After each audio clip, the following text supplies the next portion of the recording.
Hi guys, Samson and I have just got done washing the truck on what's probably one of the last beautiful sunny days here in December of 2020. You know, as we get to the end of the year, a lot of times we reflect on all the things that's been happening. Of course, this year, a lot of people saying, oh, it's been a bad year. And there has been a lot of things going on with the pandemic, the racial problems that's been going on, the wars around the world, people being laid off without money, disagreements on what kind of government we should have and all that. There's just a lot of things going on. I would imagine, or at least I would think, that most people at some point in all of this begin to think about spiritual matters, wondering, you know, what if the worst should happen and I should end up dying from all the stuff that's going on. I think that some people at least should worry about that or think about it. You know, whether we live 70, 80 years here on this earth, it's a wonderful thing, and we should think about that and focus about that. But what's going to happen at the end of those 70, 80, 90 years, whatever it may be?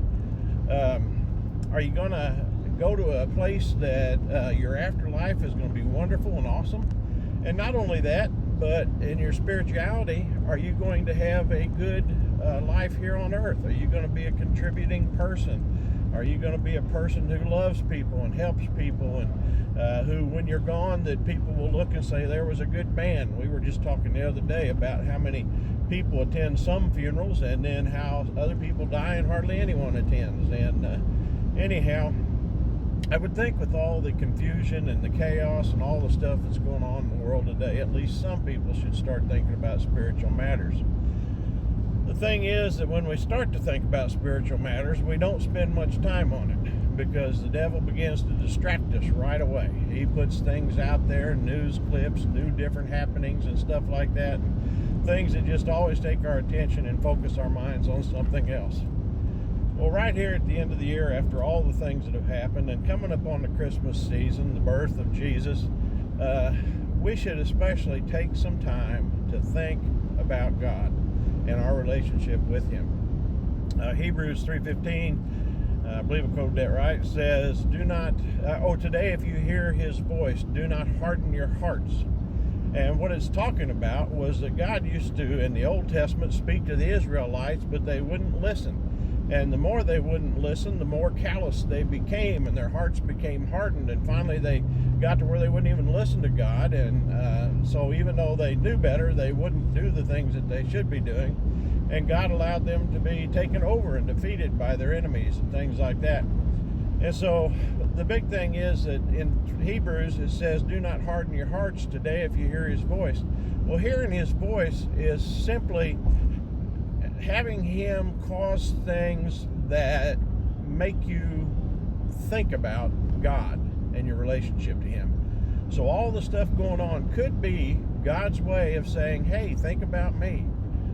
Think about your relationship with me. Think about how you're living. Do you want a good life here on earth? Do you want a good life in the afterlife? And so if these things are causing you to think that about God, then you are hearing His voice. And you do not want to harden your heart, because your heart can become hard to where you don't even hear God. And then at that point, it'll be too late. And, you know, I had a friend I did a funeral for. I hate to even talk about it, but I went to his hospital room just a few days before he passed away. And I asked him, I said, don't you want to get your heart right with the Lord? He said, nah, I don't care about that stuff, preacher. He said, take me outside so I can smoke. And he didn't even care. He knew he was dying, and he didn't even care where he may be headed. And his heart had become so hardened against hearing about spiritual things that God could no longer get through. And he did. He died within just a few days. And I had to do his funeral. But I told the people at the funeral, I said, you know, if this person could tell you from where he's at today what you should think about in life, it would be the thing that's going to affect you not only for the 50, 60, 70 years that you live here on earth, but it's going to be the thing that's going to affect you for the 50, 60, 70 years here, and the 10,000 years after, and the 10,000 years after that. I mean, what's more important to think about? I mean, we're talking about eternity.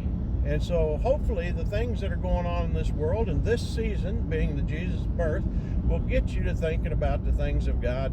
And if it does, and you want to learn more about God, come join me and others of us up at Muscle Fork Church at the corner of Route O and DD here in Sheraton County, just northeast of Keatsville, northwest of Salisbury, about 12 miles either way. And we're a very casual church. We don't get too excited about what you wear, how you dress, and you can even drink coffee and eat donuts the whole service if you want to. We just we do things a little different, but we do want to focus on our relationship with God. Our goal is to focus on the 2 commandments that Jesus gave as the most important commandments that there were, and that was to love God with all your heart, mind, and soul, and to love your neighbors as yourself. And folks, certainly we should be thinking about our lives and about our spiritual nature and about our relationship with God. I hope this has caused you to think. If it has, come and join us 10 a.m. Sunday mornings. As I said, Muscle Fork Church, corner of Route O and DD, and I hope to see you there. Thanks.